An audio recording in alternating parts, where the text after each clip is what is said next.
Thanks so much for joining me, Martha. It's a pleasure to have you here and to give our listeners some context. You've been working with me one-on-one for a few months now.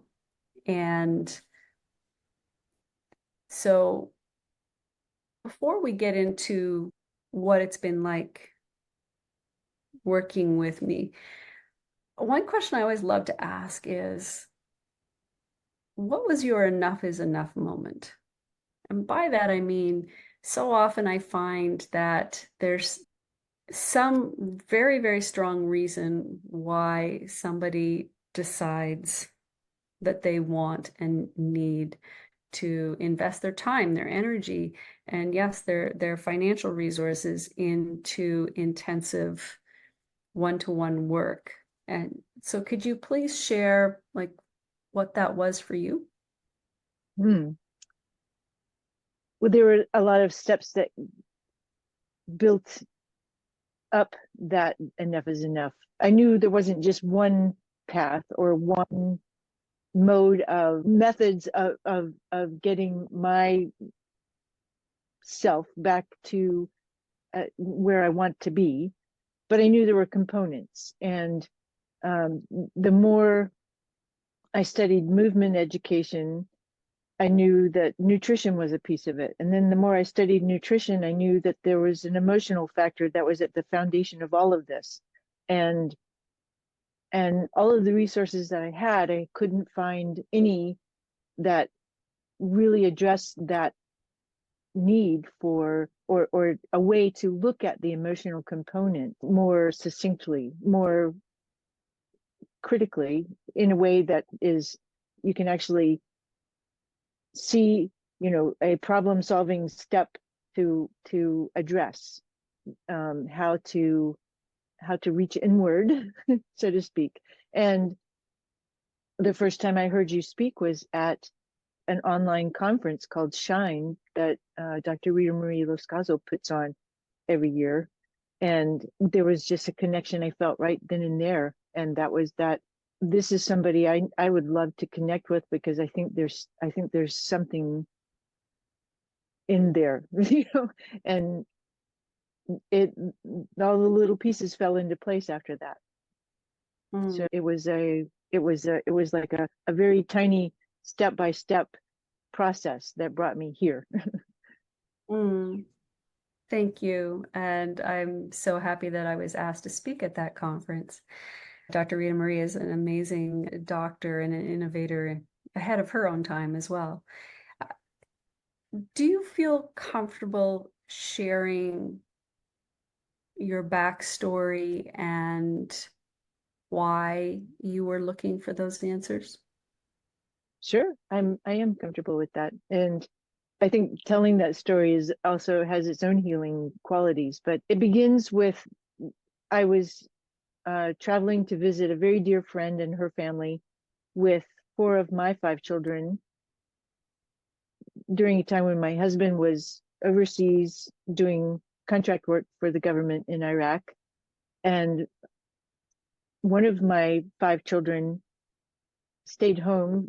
I had my two oldest children were twins, and the one decided to stay home to care for pets so that we could have this overnight stay with our friends right in the holiday season in December of that year. And we never got to our destination. We were stopped by a young woman who lost control of her vehicle, or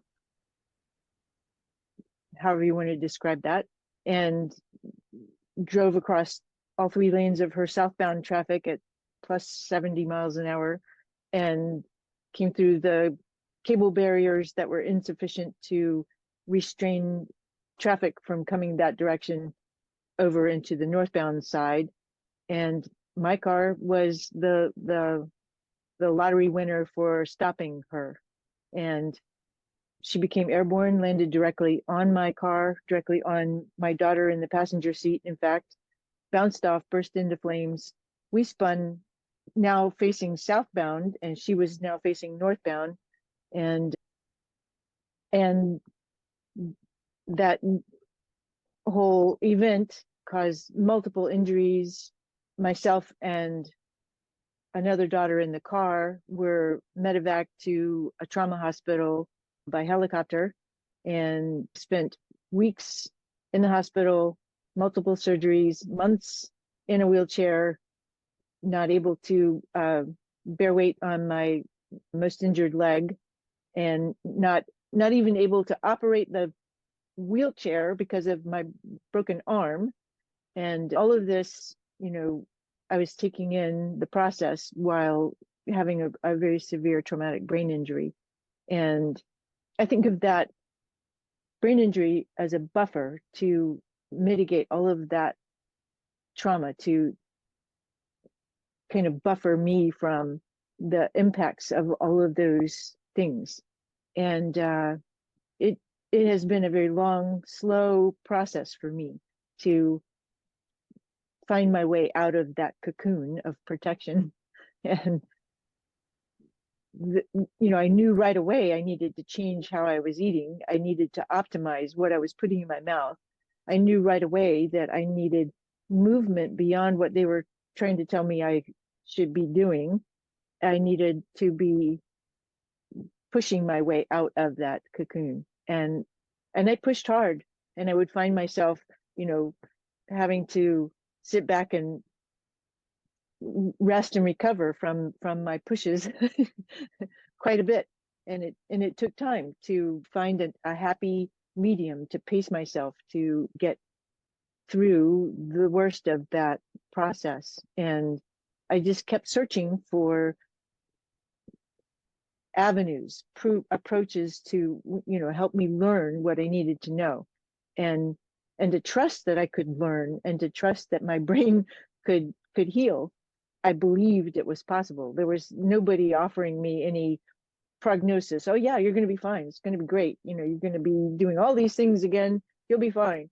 There was nothing to give me any hope, how far I could come. And I just decided that there is no limit. I can just decide what I'm after and go there.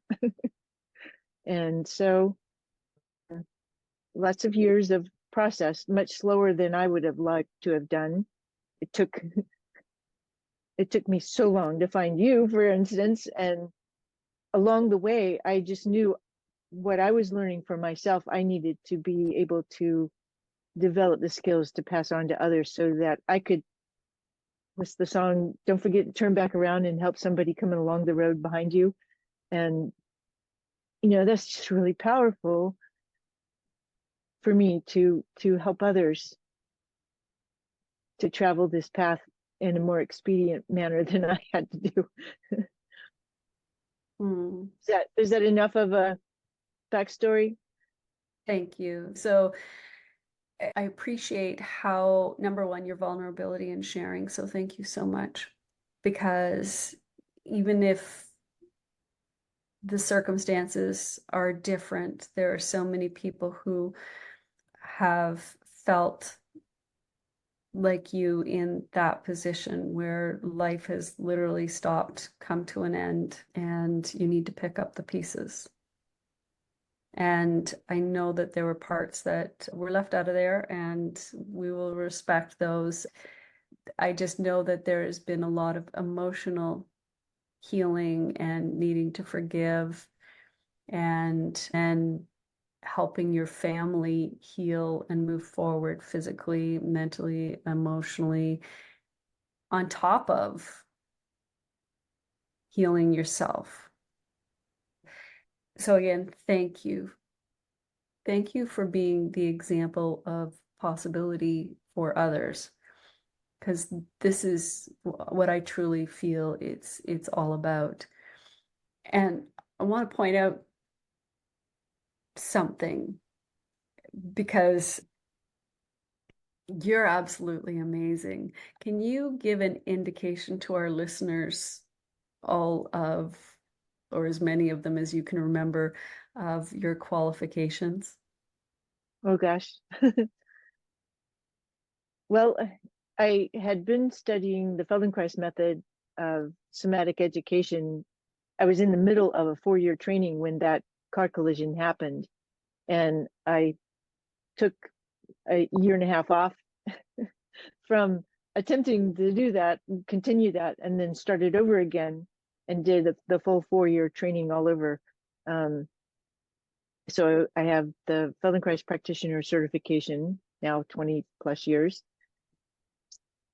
I went on to study neurolingual programming, the NLP practice of communicating, because I felt I needed to fill in some gaps about how to communicate with honor and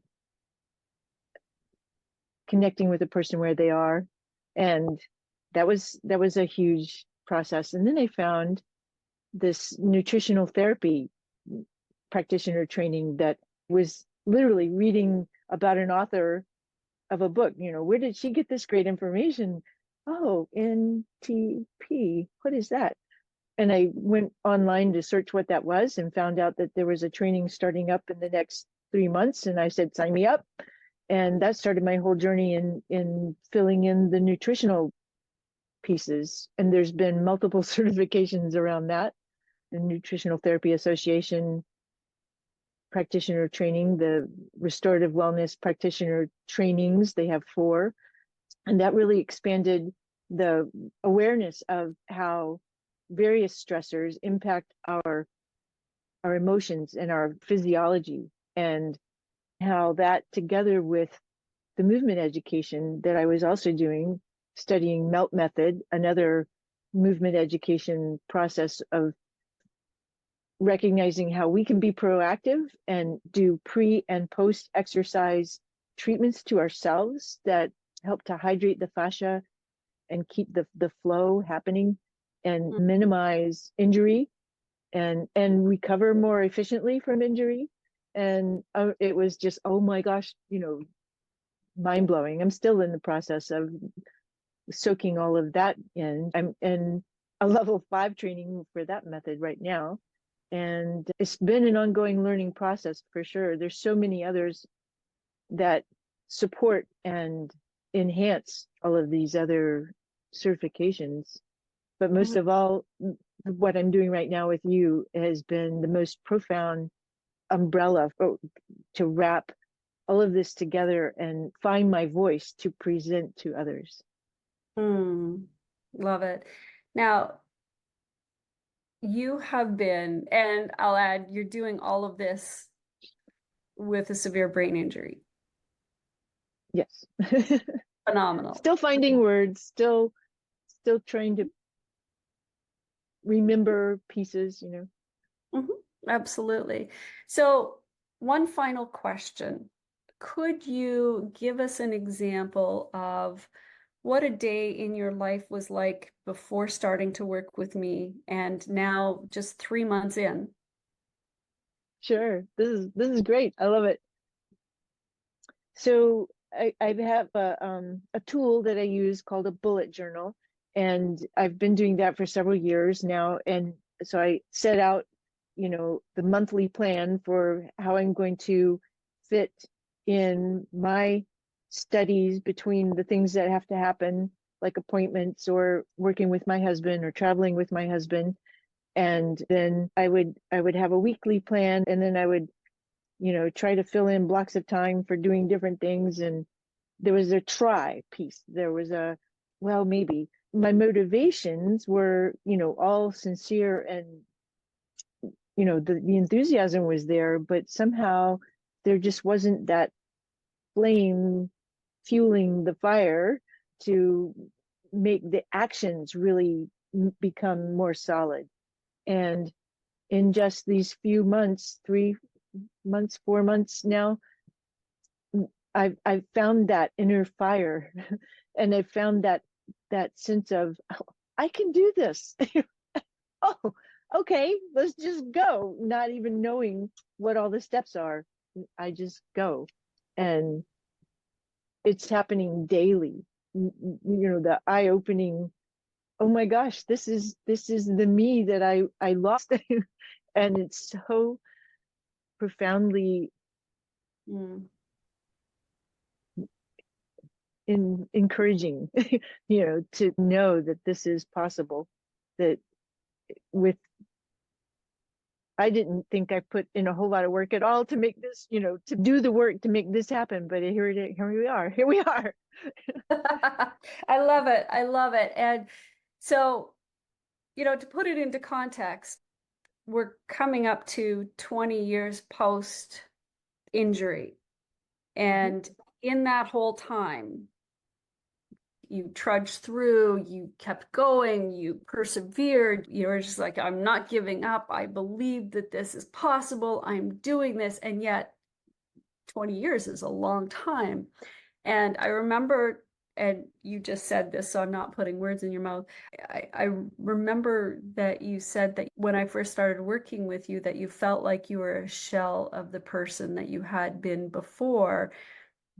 And then just in this short time, 3 months later, compared to 20 years, it made my heart sing when you said that I feel like I've gotten back to the old me. Yep. All along, I could say, oh, I'm 40% there, I'm 50% there. And then there was this really long stretch of I'm 80%, but it's not enough. and and now I feel like I've passed that state of who I was. I've not all of the physical qualities are back up to speed. Is 20 years later, time passes and trauma to bones and physiology and so forth have their impacts, and it's okay, because I feel like, yep, and this is where I am, and this is what I have to work with, and I see where I'm going. And that's I think is a very common thing for traumatic brain injury, to not have a sense of the future, to not have an awareness of how to reach for that. And that's opened up for me now. And the possibilities are just about infinite. Wonderful, wonderful. Martha, thank you so much for joining me here today. You're 3 months into a 1 year training track, and I can't wait to see what's coming next for you. And I have a feeling that I think it'd be fun to do this like every 3 months because, we talked about doing this little chat after your first quarterly reevaluation. So it'll be, I think, a lot of fun to do it after the next one and the next one as well. So again, thank you so much. Appreciate you and look forward to seeing what's coming next for you. Thank you so much for all you do. And the I can hope to influence others to reach out to you also would be a huge honor. Mm, thank you so much.